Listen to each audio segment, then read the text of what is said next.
Bismillahirrahmanirrahim. Assalamualaikum warahmatullahi taala wabarakatuh. Bagaimana kabarnya anak-anak? Semoga kalian baik-baik saja ya, dan tetap sehat selalu, dan jaga kondisi kalian dengan selalu melakukan aktivitas kegiatan-kegiatan fisik seperti olahraga supaya kalian tetap sehat. Dan jangan lupa untuk sarapan, makan yang bergizi, yang bervitamin C ya, dan lain sebagainya. Nah, berjumpa lagi dengan Bapak di materi pembelajaran ilmu pengetahuan alam daring yang melanjutkan pertemuan sebelumnya, yaitu tentang waktu ya. Itu terakhir kali Bapak sampaikan kepada kalian mengenai waktu.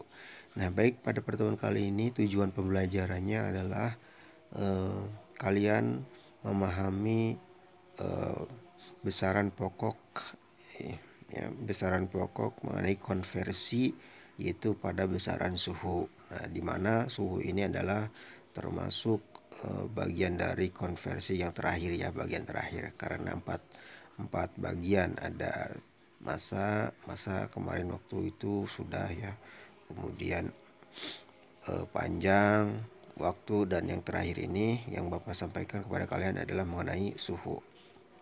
Baik, anak-anak, suhu itu perlu kita ketahui dulu ya.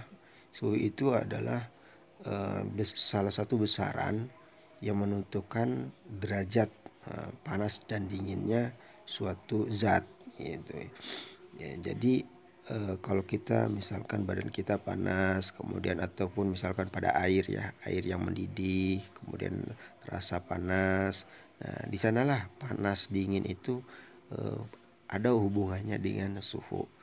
Nah, suhu ini diukur dengan alat ukur termometer ya.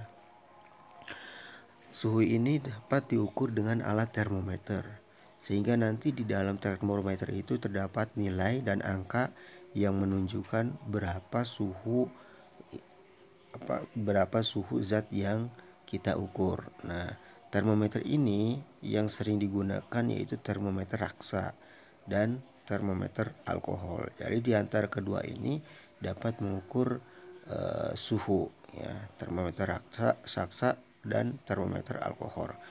Nah, mengenai kelebihan dan kekurangannya di buku paket kalian ada ya. Kalian silakan baca-baca ya di dalam buku paket. Kemudian kalian kasih tanda bahwasannya yang penting yang mana gitu. Nah, mengenai termometer raksa dan termometer alkohol. Kemudian satuan suhu itu dinyatakan dalam Celcius. Nah, biasanya kita tahu nih suhu air atau suhu tubuh Andi, yaitu misalkan 25 derajat Celcius. Nah, gitu ya, dalam kehidupan sehari-hari misalkan. Nah, dalam satuan SI-nya atau Kelvin ya, itu disebut dengan Kelvin. Itu satuan standar internasional. Jadi dikonversi menjadi Kelvin ya. Nah, nanti kalau misalkan ada soal pasti tidak akan jauh dari konversi Celcius dan Kelvin. Nah, untuk Celcius dan Kelvin contohnya misalkan suhu air 80 derajat Celcius, berapakah Kelvin? Nah, ini ada hubungannya. Hubungan antara kedua Celcius dan Kelvin ini dapat dinyatakan seperti rumus yang kita perhatikan di sini ya, yaitu T besar sama dengan T kecil ditambah 273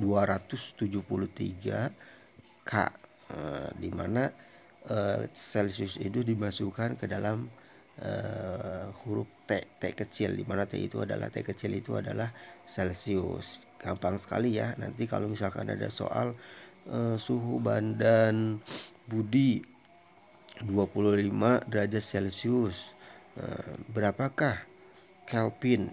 Berapakah jika diubah menjadi Kelvin gitu ya. Nah, nanti tinggal ditulis saja di sana, berarti 25 ditambah 273 K. Jadi nanti hasilnya ya di hasil jumlah dari 273 ditambah 25 begitu. Baik, selanjutnya. Nah, di sini supaya tidak bingung ya, di sini ada contoh soal.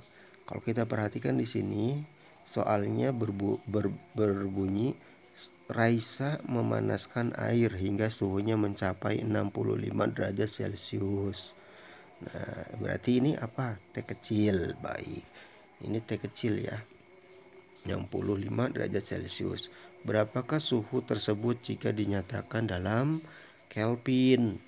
Berarti tugas kalian mengkonversi satuan Celcius ke dalam Kelvin. Betul sekali. Nah, yang diketahui T kecil sama dengan 65 derajat Celcius. Nah, yang ditanyakan atau dinyatakan adalah T besar, di mana T besar itu adalah Kelvin. Nah, dijawab. Nah, T sama dengan ya di dalam kurung T kecil ditambah 273 K besar ya, Kelvin. K itu satuan dari Kelvin. Kemudian sama dengan 65, T-nya diubah menjadi 65, kemudian ditambah 273 K. Nah, maka hasilnya adalah 200, hasil dari 273 ditambah 65 adalah 338 K Kelvin ya. Oke. Sampai di sini bisa diikuti ya anak-anak ya, gampang sekali ya. Jadi untuk konversi Kelvin ini mudah sekali. Nah, begitu ya. Nah, untuk selanjutnya mengenai besaran produk dan turunan. Nah, bentuk baku. Nah, untuk pembelajaran selanjutnya mengenai bentuk baku. Jadi nilai. Seperti 2 pangkat